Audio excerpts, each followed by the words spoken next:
Hello students, आप देख रहे हो inverse and rank of A matrix का प्लेलिस्ट का पहला वीडियो। तो इस वीडियो की ये सीरीज स्टार्ट करने से पहले मैं आपको बता दूं कि आप लोग बीएससी पार्ट फर्स्ट ईयर में और जो हम अभी चल रहा है पेपर फर्स्ट मैथ्स का। तो पेपर फर्स्ट में हमारे दो बुक्स लगती है। पहली बुक है मैट्रिसेस और दूसरी बुक है समूह सिद्धांत। अब देखिए, हर पेपर में होती है कुल 5 यूनिट है, 5 यूनिट टोटल 5 यूनिट होती है। 5 में से अपन सबसे पहले 3 यूनिट को कवर करेंगे, क्योंकि 3 यूनिट कवर होने का मतलब है कि आपका पासिंग मार्क्स का स्कोरिंग हो रहा है।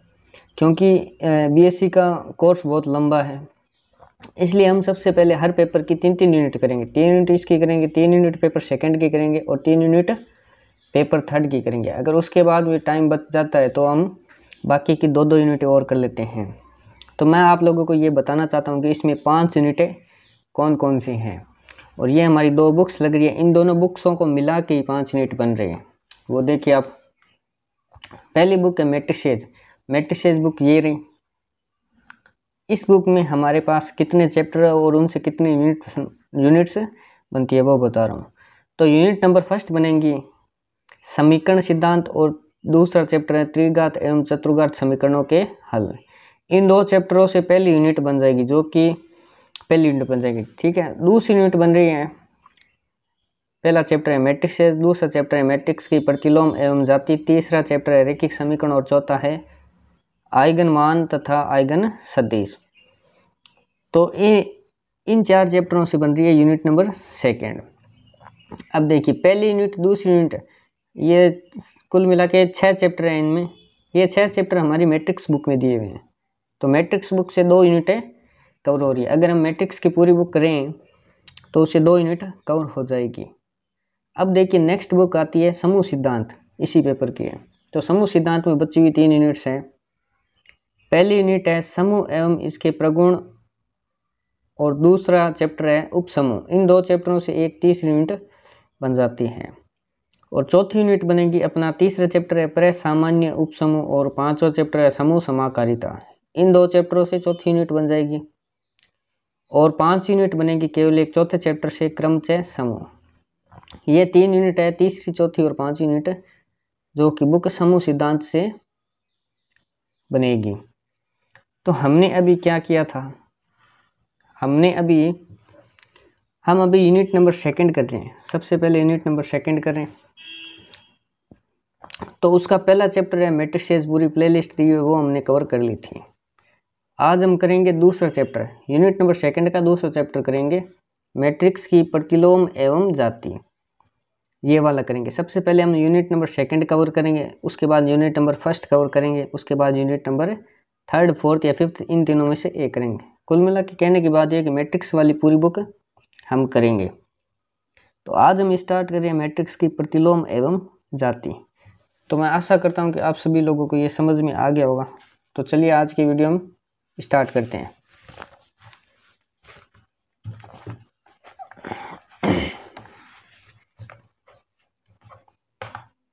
देखिए, inverse and rank of A matrix, chapter 2, matrix का प्रतिलोम एवं जाति।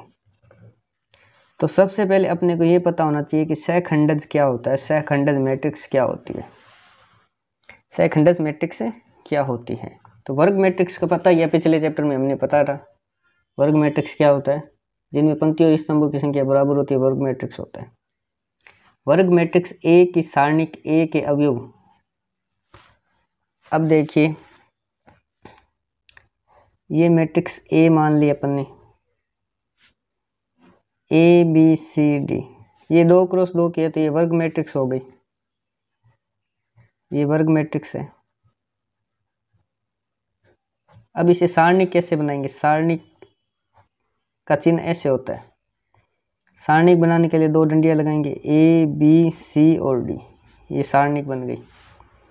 वर्ग मैट्रिक्स ए की सारणिक ए के अवयव ए आई जे, मतलब इसमें जो अवयव है उन्हें ए आई जे से इंडिकेट किया गया है, जैसे ए आई जे से। का सहखंडज, यानी इसका सहखंडज मानना है, इसका सहखंडज मानना है, सहखंड मानना है, सहखंड FIJ मानना है इसे।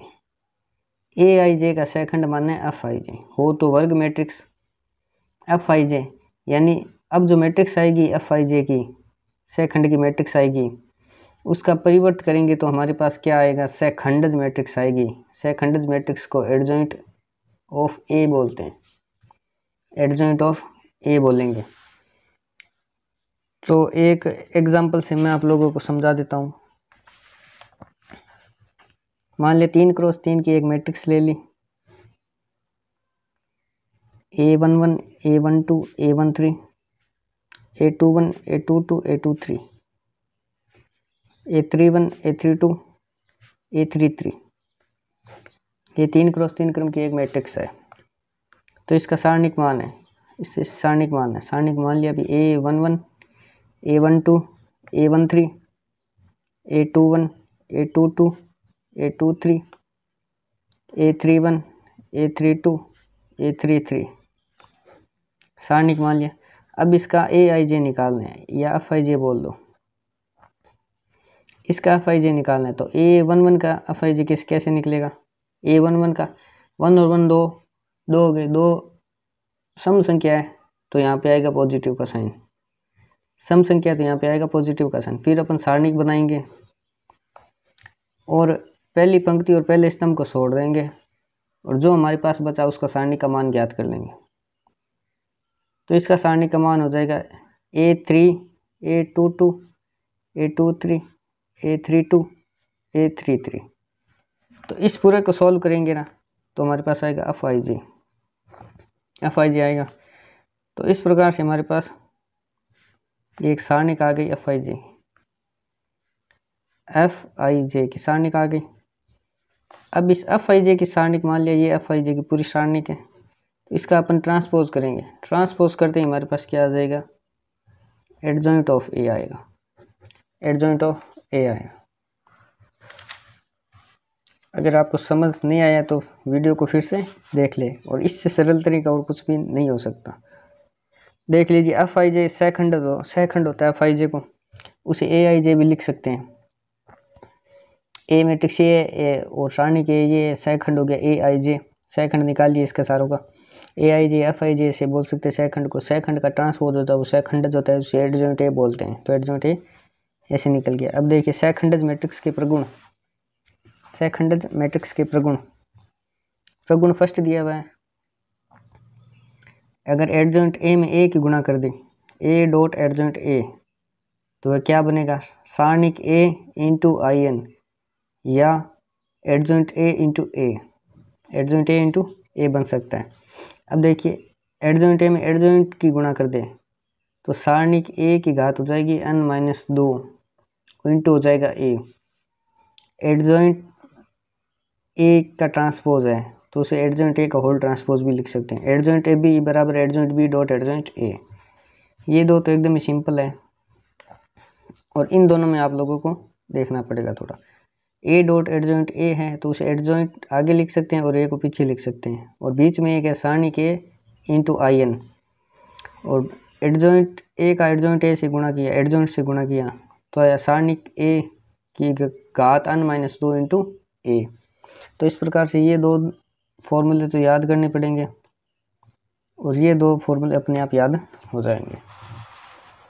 अब प्रतिलोम में व्युत्क्रम मैट्रिक्स, यदि सारणिक ए 0 के बराबर नहीं हो तो ए इनवर्स बराबर एडजॉइंट ए अपॉन सारणिक ए। ए इनवर्स का मान, प्रतिलोम मैट्रिक्स का मान कैसे निकालेंगे, एडजॉइंट ए बटा सारणिक ए से निकालेंगे।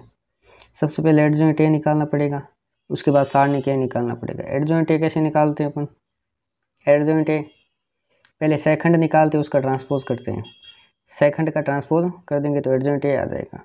सारणिक ए निकालना हमें आता ही है, या मैं सिखा दूंगा आगे। अव्युत्क्रमणीय तथा व्युत्क्रमणीय मैट्रिक्स, देखिए अगर सारणिक ए का मान 0 आ जाए तो वह अव्युत्क्रमणीय मैट्रिक्स कहलाती है। अगर सारणिक ए का मान 0 नहीं आए तो वह व्युत्क्रमणीय मैट्रिक्स कहलाती है। अगर सारणिक का मान 0 नहीं आए तो वह व्युत्क्रमणीय कहलाएगी, अगर 0 आ जाए तो वह अव्युत्क्रमणीय कहलाती है। आगे क्वेश्चंस में अपन सारणिक का मान भी निकालेंगे। प्रतिलोम के प्रगुण देखिए, प्रतिलोम मैट्रिक्स का अस्तित्व, प्रतिलोम के प्रगुण, प्रतिलोम मैट्रिक्स का अस्तित्व सारणिक ए नॉट इक्वल टू 0। अगर सारणिक ए का मान 0 के बराबर नहीं आई तो प्रतिलोम मैट्रिक्स का अस्तित्व नहीं होगा। और प्रतिलोम की अद्वितीयता, अद्वितीयता मतलब ए इनवर्स की अद्वितीयता, प्रत्येक प्रतिलोमीय मैट्रिक्स की प्रतिलोम मैट्रिक्स अद्वितीय होती है। तीसरा देखिए, व्युत्क्रमों का उत्क्रमण नियम, व्युत्क्रमों का उत्क्रमण नियम। यदि समान क्रम की दो मैट्रिसेस ए तथा बी व्युत्क्रमणीय है, व्युत्क्रमणीय का मतलब हो क्या, सारणिक ए का मान 0 के बराबर नहीं हो, तो ए बी का इनवर्स बराबर बी इनवर्स ए इनवर्स हो सकता है। समझ में आ गया। यदि समान क्रम की दो मैट्रिक्स दे रखी है अपने को, या 3x3 की दो मैट्रिक्स दे रखी है, या 2x2 की दो मैट्रिक्स दे रखी है, तो ए व बी व्युत्क्रमणीय हो और ए व बी व्युत्क्रमणीय हो, व्युत्क्रमणीय मतलब इनकी सारणी का मान कुछ ना कुछ आए, 0 नहीं आना चाहिए सिर्फ, तो ए बी का होल इनवर्स बराबर बी इनवर्स ए इनवर्स हो जाता है।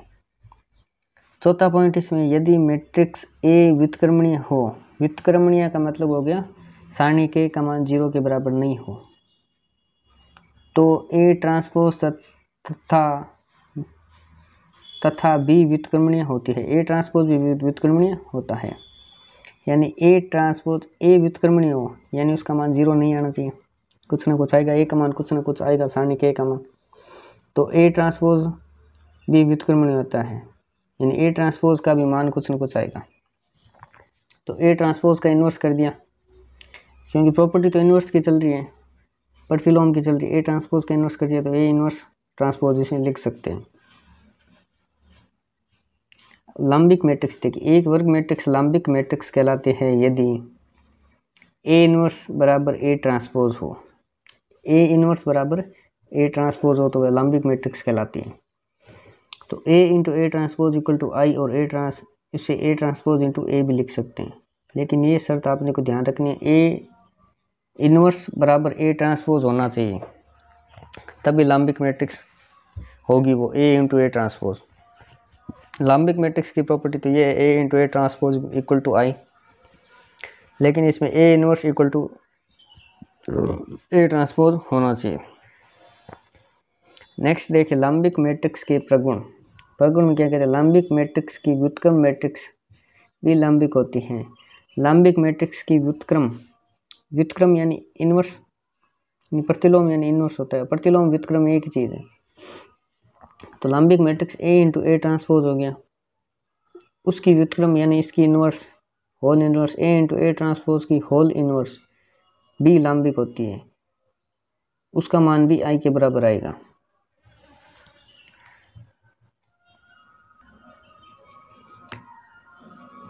सेकंड नंबर है लंबिक मैट्रिक्स का प्रगुण, लंबिक मैट्रिक्स की सारणी का मान +-1 होता है।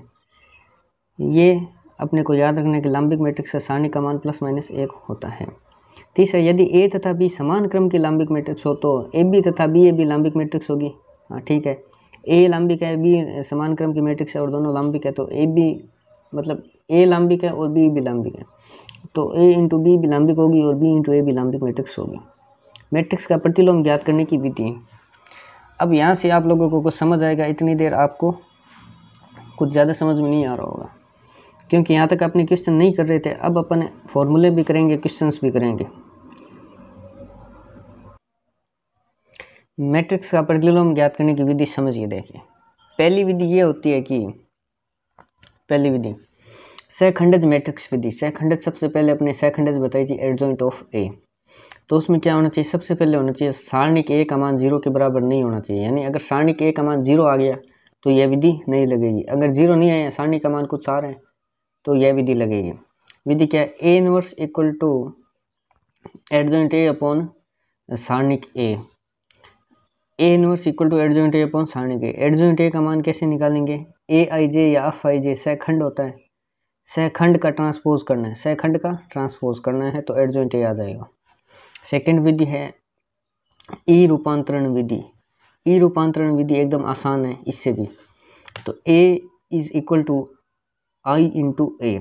यदि लेफ्ट हैंड साइड के ए को रूपांतरण से आई बना देंगे, यानी इस ए को रूपांतरण कर करके इसकी पंक्तियों और स्तंभों में रूपांतरण कर करके आई बना दें तो राइट हैंड साइड में भी अभिष्ट प्रतिलोम होता है। राइट हैंड साइड में अभिष्ट प्रतिलोम होता है, यानी अगर इसको आई बनाना चाहिए अपन, इसके पंक्तियों में चेंज कर करके आई बना दें तो यहाँ पे क्या आ जाएगा, ए इनवर्स आ जाएगा अपने आप ही।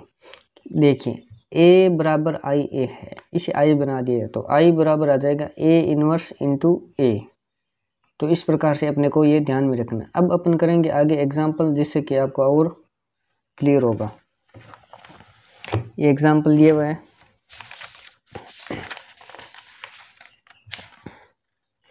ये देखिए एग्जाम्पल नंबर फर्स्ट दे रखा है अपने को।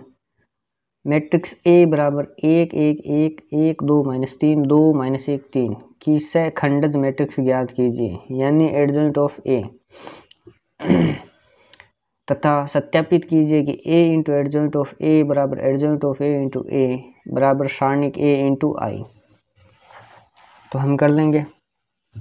सबसे पहले सहखंडज मैट्रिक्स ज्ञात करनी है, तो इसमें भी यही लिखा हुआ है, सहखंडज मैट्रिक्स को सत्यापित करना है ज्ञात करने में। तो ये सत्यापित करना है तो हल कैसे करेंगे, ए के सभी सहखंडों की गणना करने पर। तो ए मैट्रिक्स ए के सहखंड निकालने हैं। सबसे पहले सहखंड कैसे निकालेंगे,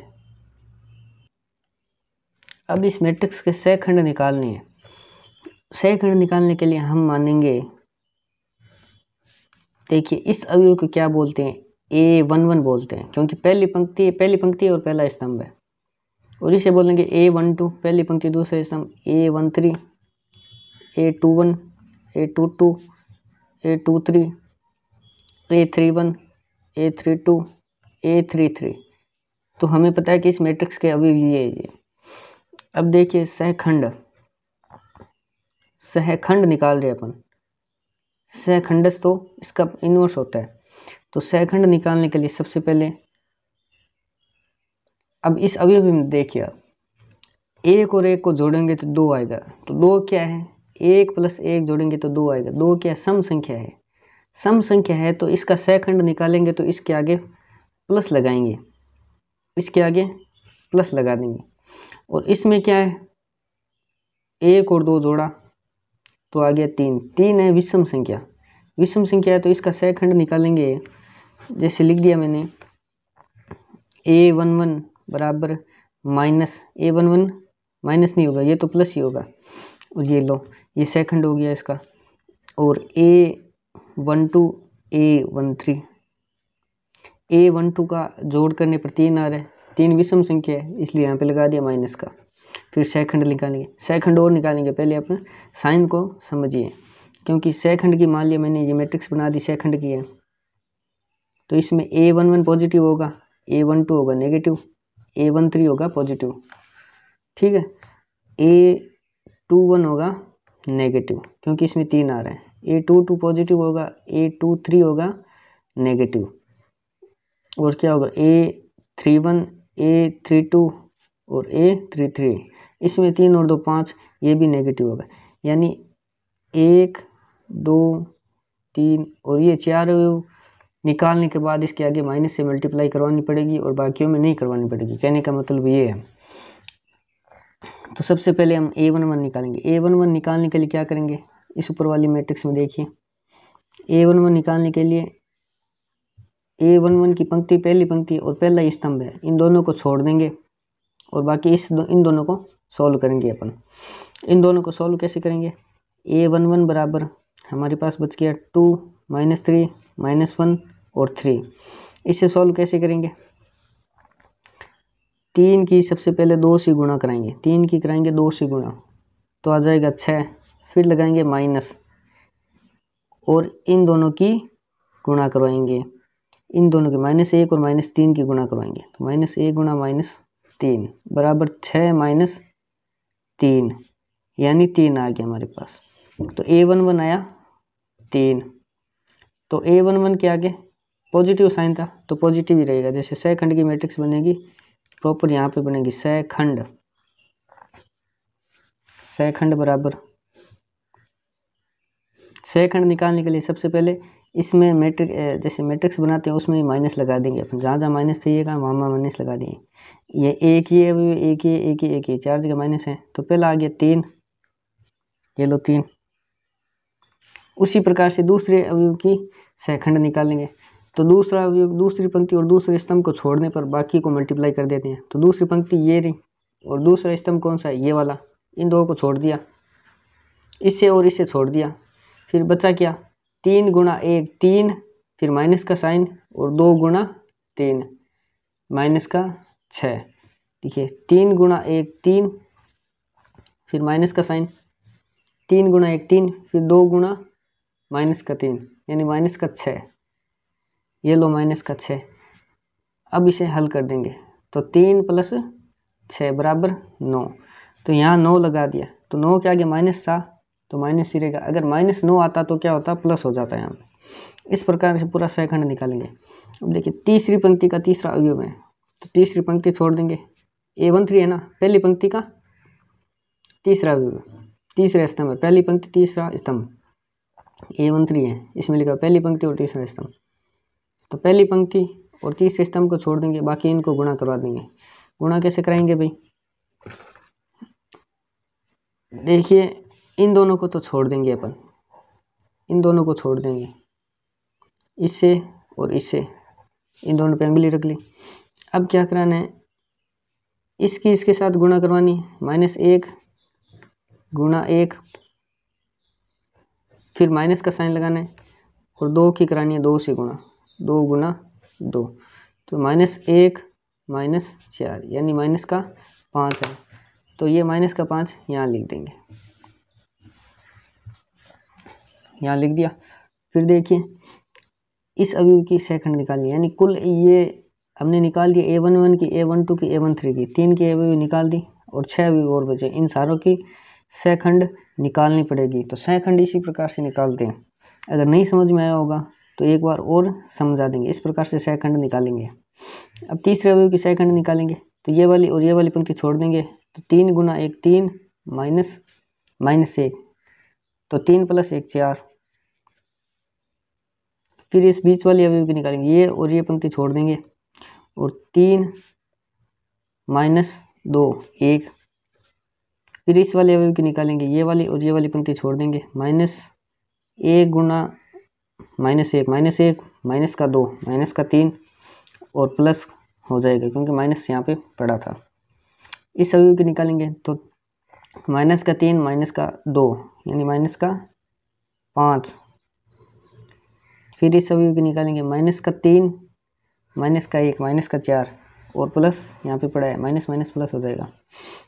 देखिए 2 गुणा 1 2 -1, 2 में से गया 1 तो 1 बच गया। तो ये हमारा आ गया सहखंड। हमारे पास आया था सहखंड। तो अब उस सहखंड को हम बोलते हैं, सहखंड को FIJ या AIJ द्वारा लिख सकते हैं। उस सहखंड को ट्रांसपोज करेंगे यानी परिवर्त करेंगे। तो परिवर्त करेंगे तो हमारे पास आ जाएगा एडजॉइंट ऑफ A यानी सहखंडज आएगा। हमें सहखंडज चाहिए तो हमने क्या किया, अभी एडजॉइंट A चाहिए हमें, तो AIJ का ट्रांसपोज कर दिया। ट्रांसपोज का मतलब परिवर्त है। पहली पंक्ति को पहले स्तंभ में करेंगे, दूसरी पंक्ति को दूसरे स्तंभ में, तीसरी पंक्ति को तीसरे स्तंभ में करेंगे। तो इस प्रकार से ये परिवर्त हो गया। तो परिवर्त करने के दो नियम, दो तरीके से कर सकते हैं, या तो पंक्तियों से कर सकते हैं या स्तंभों से कर सकते हैं। अब देखिए एडजॉइंट A, तो सहखंडज मैट्रिक्स हमारे पास आ गई, आधा क्वेश्चन सॉल्व हो गया। दूसरा पूछा कि A इंटू एडजॉइंट A की गुणा करनी, तो यहाँ पे A लिखेंगे, यहाँ एडजॉइंट A की गुणा करेंगे। गुणा करने पर पहली पंक्ति के पहले स्तंभ से गुणा की -11 और पहली पंक्ति के दूसरे स्तंभ से गुणा की 0, पहली पंक्ति के तीसरे स्तंभ से गुणा की 0, दूसरी पंक्ति के पहले स्तंभ से, इस प्रकार गुणा करेंगे तो ये आएगा। अब देखिए इसमें -11 कॉमन ले लेंगे तो 1 0 0 0 1 0 0 0 0 बचेगा। तो इस पूरे मैट्रिक्स को क्या बोलते हैं, आई बोलते हैं। तो इसे हम लिख देंगे -11 इंटू आई। तो इसी प्रकार से आगे करेंगे, एडजॉइंट A इंटू A कर देंगे। पहले A आगे लिखा हुआ था, अब A पीछे लिख दिया। दोनों को गुणा करेंगे तो -11 आएगा। अब देखिए सारणिक A का मान निकालना है। तो सारणिक A का मान मैं बताता हूँ कैसे निकलेगा। सारणिक A बराबर ये लिख दिया। तो सारणिक A मतलब इसमें 3 पंक्तियाँ और 3 स्तंभ है। तो हम किसी एक चीज़ को लेकर इसे सॉल्व करेंगे। मतलब 3 पंक्ति है तो 3 पंक्ति में से एक पंक्ति को लेकर सॉल्व कर सकते हैं, और 3 स्तंभ है तो या एक स्तंभ को लेकर सॉल्व कर सकते हैं। इन दोनों में से कुछ भी कर सकते हैं। मैंने पंक्ति को लेकर सॉल्व किया इसे, तो पहली पंक्ति को लेकर सॉल्व किया है तो पहला अवयव है एक इसे लिख दिया, और पहला अवयव है तो पहली पंक्ति और पहले स्तंभ को छोड़ देंगे और बाकी बचे को लिख दिया 2 - 3 - 1 और 3, 2 - 3 - 1 और 3। अब देखिए दूसरा अवयव लेंगे, दूसरे अवयव के आगे माइनस लगाएंगे। माइनस क्यों लगाएंगे? क्योंकि यह विषम अवयव है, क्योंकि यह अवयव है A12 पहली पंक्ति का दूसरा अवयव है। इन दोनों को जोड़ेंगे तो 3 आएगा, 3 है विषम होता है। सेम उसी प्रकार जैसे कि अपने इसमें सहखंडज में किया था, तो विषम था तो इसमें माइनस लगाया था, इसमें भी माइनस लगाएंगे, माइनस लगा दिया।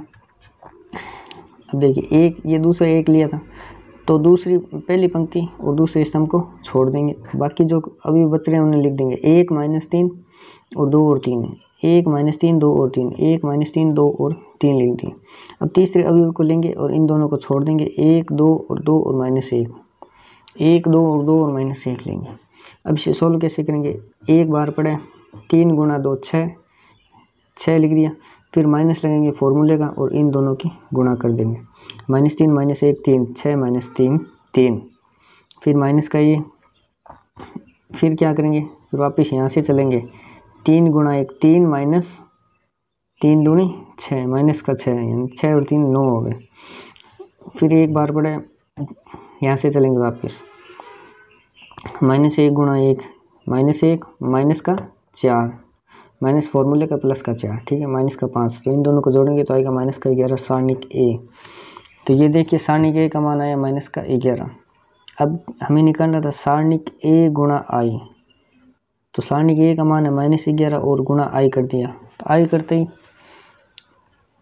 समीकरण 1 और 2 और 3 में मान समान आ गए, यानी एडजॉइंट ए × एडजॉइंट ए बराबर एडजॉइंट ए × ए बराबर सारणिक ए × आई बराबर सारणिक ए × आई। इन तीनों का मान बराबर आ गया। यही हमें सिद्ध करना था पहले एग्जाम्पल में करना था, ये सिद्ध करना था और ये सहखंडज निकालना था। दोनों काम हो गए तो पहला एग्जाम्पल कंप्लीट होता है, और आगे के एग्जाम्पल अगली वीडियो में वेट कीजिए।